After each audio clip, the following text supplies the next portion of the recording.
Un cri d'alarme signé par les maires de grandes villes de France, de droite comme de gauche, de Martine Aubry à Alain Juppé.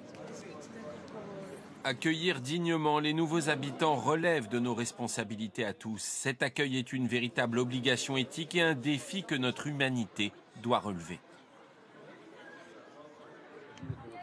Éric Piolle, maire de Grenoble, est l'un des signataires de cette tribune. Dans sa ville, comme partout en France, le nombre de migrants a sensiblement augmenté. Le maire a accru les moyens de l'hébergement d'urgence, mais il reproche à l'État de ne pas faire assez. Malgré une hausse du nombre de places qui a été organisée par l'État, cette hausse ne correspond en rien aux besoins. On retrouve des bidonvilles, comme on avait dans les années 60 et 70. On retrouve ça à l'échelle de la France. À l'échelle du bassin de vie grenoblois, on considère qu'il y a quasiment 500 personnes qui sont dans des bidonvilles. Même constat à Strasbourg et à Lille, où faute d'hébergement, les migrants installent des campements dans les rues. Certains sont en attente d'une demande d'asile. Mais quand elle est refusée, plus aucune solution de prise en charge. Souvent, il ne se passe rien.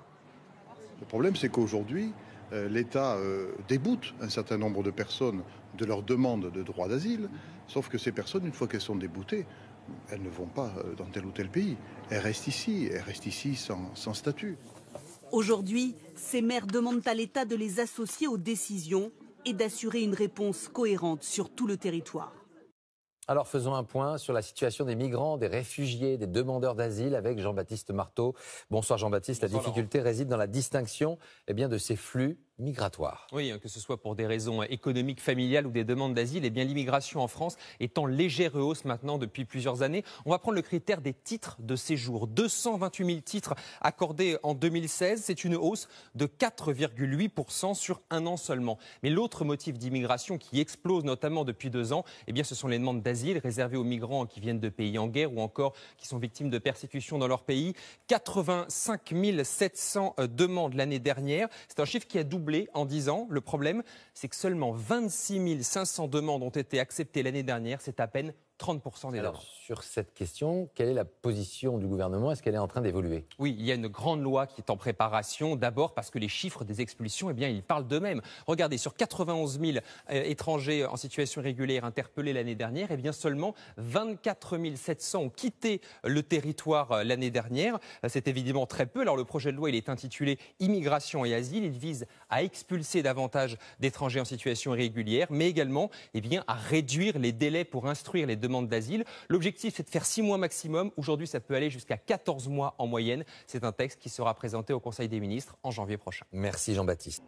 C'est un projet de loi potentiellement explosif pour le gouvernement. Les premières pistes du projet sur l'immigration ont été dévoilées. Il prévoit des délais raccourcis pour la demande de droit d'asile, mais aussi des expulsions plus systématiques en cas de demande rejetée. Benjamin Dubois.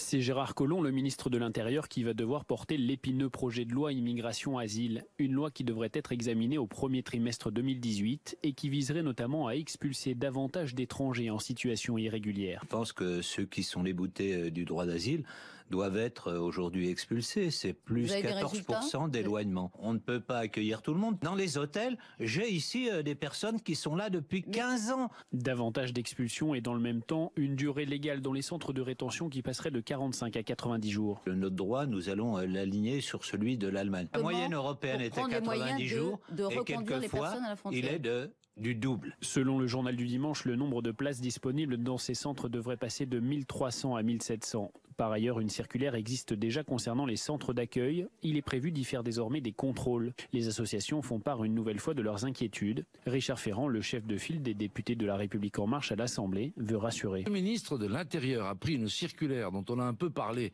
ces derniers temps, qui permettent à des équipes de fonctionnaires, pas de fonctionnaires de police, je veux le préciser devant vous, fonctionnaires administratifs, parce qu'il a été dit un peu n'importe quoi là-dessus, d'aller vers les lieux d'hébergement pour savoir à qui on a affaire. Les effectifs de la police de l'air et des frontières seront revus à la hausse. Enfin, ce projet de loi a pour objectif la réduction du délai de traitement des demandes d'asile à 6 mois contre 14 mois aujourd'hui. Notre invité, Jean-François Dubost, merci d'être avec nous. Vous êtes responsable du programme protection des populations au sein d'Amnesty France. Alors pour le moment, on le rappelle, c'est un projet de loi en construction. On imagine que les pistes évoquées, notamment par le ministre de l'Intérieur, vous posent problème. Absolument. La première piste qui nous pose problème, c'est évidemment cet allongement de la durée de rétention, concrètement de cette mise en détention des personnes, hommes, femmes et potentiellement même des familles, privées de liberté le temps de leur éloignement. Donc ça, pour nous, c'est un point majeur d'opposition.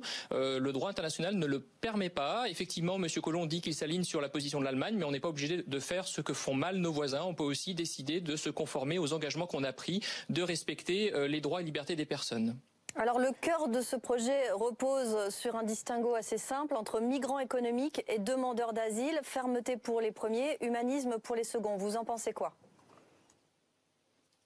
C'est tout à fait trompeur parce qu'en réalité, c'est deux choses différentes. Il n'y a aucune raison de les opposer. D'abord, migrants économiques, c'est très réducteur. Il y a d'autres cas de figure dans lesquels les personnes migrent, des migrations pour études, pour raisons familiales. Donc, le vocable économique tend à en faire une masse indistincte, difforme, que l'on pourrait plus facilement gérer, traiter. Et puis, de l'autre côté, vous avez réfugiés. Effectivement, il faut faire preuve d'humanité, mais en réalité, c'est une obligation. Il faut protéger les réfugiés, surtout à l'heure où le monde traverse une crise mondiale de leur protection et de leur accueil. Donc, pour nous, cette rhétorique qui a été développée par M. Macron pendant la campagne présidentielle est mauvaise. En réalité, il faut traiter la question des réfugiés à part entière et surtout la distinguer de la situation des migrants. Et je rappellerai encore une fois que la question des migrations n'est pas un problème, c'est un phénomène. Et donc, on n'est pas obligé d'utiliser des moyens qui sont durs de répression, de dissuasion à l'encontre des migrants. Il y a différentes façons d'aborder ce problème et certainement pas uniquement sous le prisme de la détention ou de la privation de liberté.